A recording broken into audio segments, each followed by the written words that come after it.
Padahal untuk merealisasikan program ini, sebetulnya mereka ini juga butuh orang lain. Apalagi mereka juga butuh PDI Perjuangan. Tim kampanye nasional Prabowo Gibran kan juga mengatakan bahwa mereka ini membutuhkan semua orang untuk mendukung program mereka. Mereka akan mengajak bergabung di koalisi seperti Pak Anies, kemudian Cak Imin, Pak Ganjar, dan Pak Mahfud, terutama PDI Perjuangan itu juga akan digandeng untuk masuk dalam koalisi mereka. Karena mereka mengatakan untuk mendukung segala program ini, mereka membutuhkan orang lain, juga membutuhkan partai lain, terutama juga PDI Perjuangan.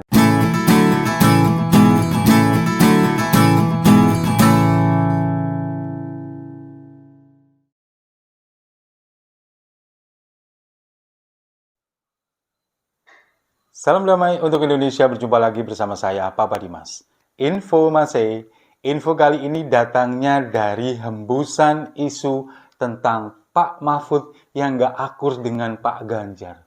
Dan ternyata itu cuma pengalihan isu yang dibikin oleh kubu sebelah.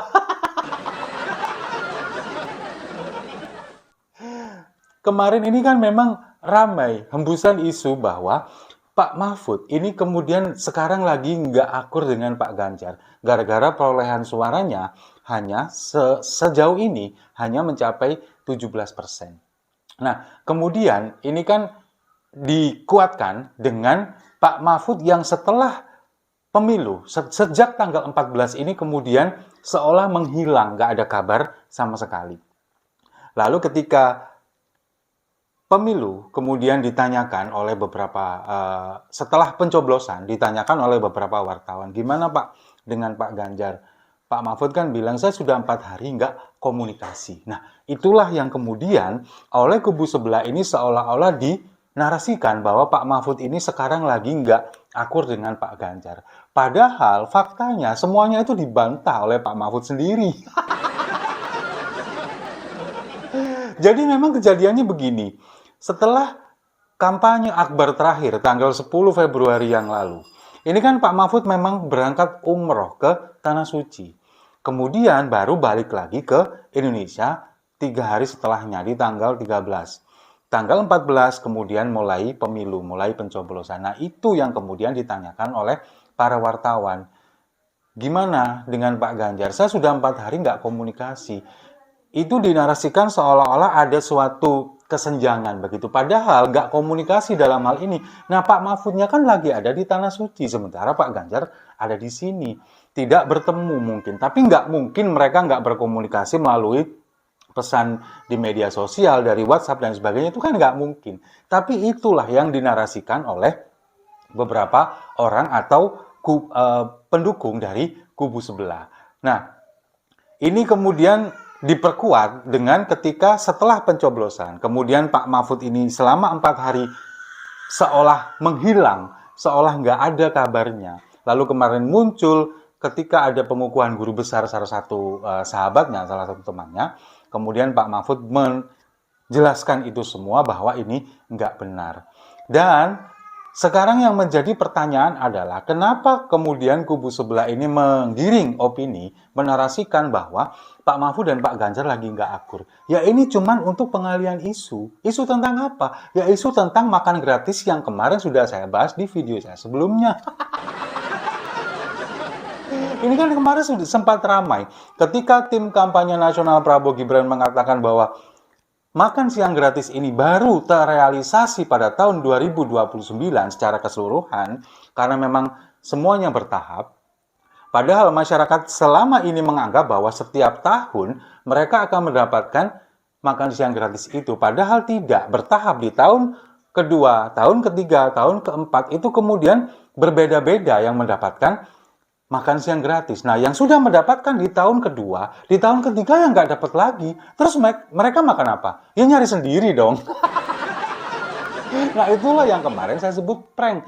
Mereka ternyata kena prank. Nah, kemudian isu ini ramai, kemudian apalagi diperkuat dengan judul atau narasi yang diarahkan oleh beberapa media massa, media mainstream, mereka mengatakan baru terrealisasi di 2029, sementara masyarakat kita yang memang minim literasi, membaca judulnya saja, mereka beranggapan bahwa baru terlaksana tahun 2029. Itulah yang kemudian membuat menjadi ramai, kemudian kubu sebelah panik, dan mereka menggiring opini tentang ketidakakuran Pak Ganjar dengan Pak Mahfud.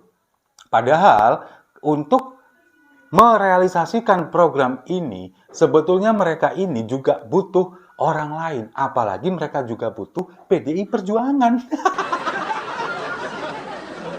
Tim kampanye nasional Prabowo Gibran kan juga mengatakan bahwa mereka ini membutuhkan semua orang untuk mendukung program mereka. Mereka akan mengajak bergabung di koalisi seperti Pak Anies, kemudian Cak Imin, Pak Ganjar dan Pak Mahfud, terutama PDI Perjuangan itu juga akan digandeng untuk masuk dalam koalisi mereka. Karena mereka mengatakan untuk mendukung segala program ini, mereka membutuhkan orang lain, juga membutuhkan partai lain, terutama juga PDI Perjuangan. Dan sempat Prabowo mengatakan bahwa PDIP jangan menjadi oposisi. Nah, ini kan semakin menunjukkan bahwa sebetulnya mereka ini takut kalau PDI Perjuangan jadi oposisi. Karena apa? Karena kalau kita tahu perolehan suara PDI Perjuangan di parlemen ini sekarang sudah menyentuh angka 18%.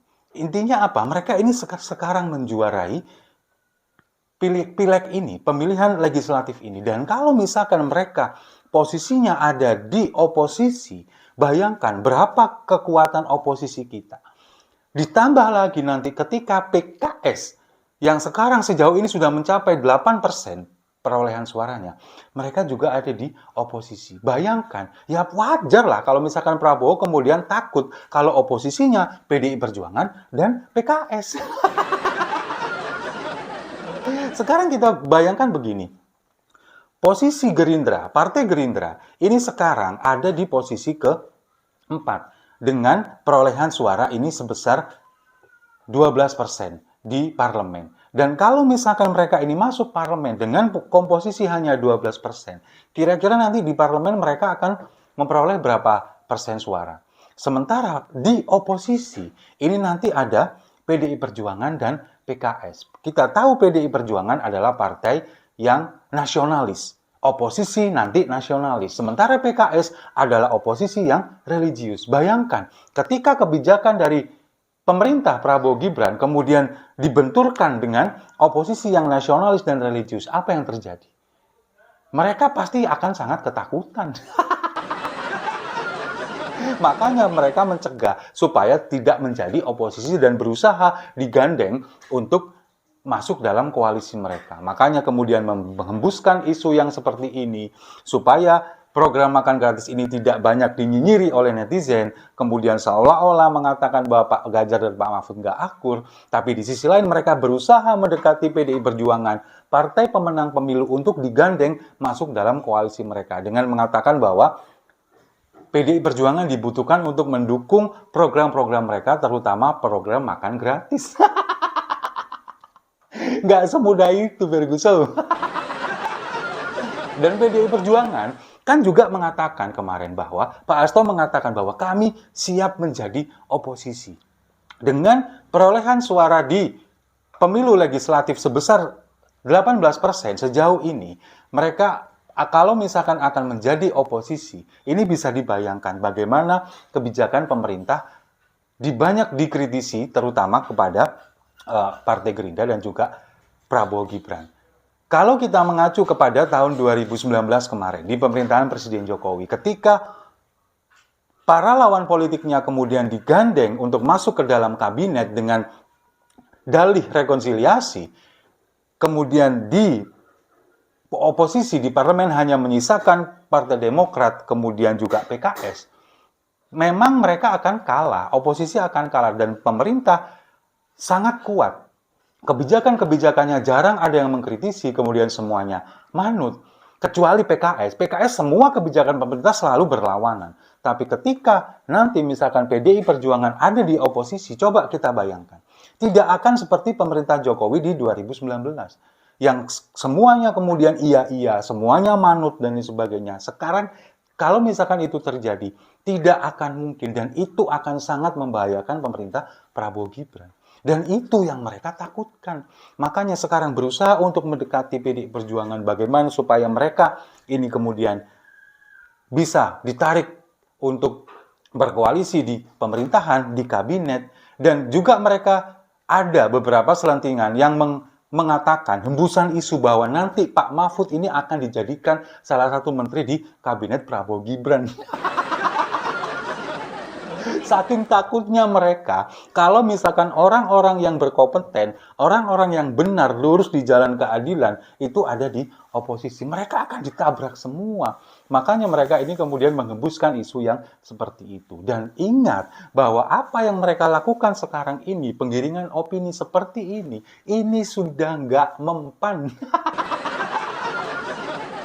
Setuju ya? Kalau setuju, mari kita minum kopinya sama-sama untuk penggiringan opini yang untuk pengalihan isu.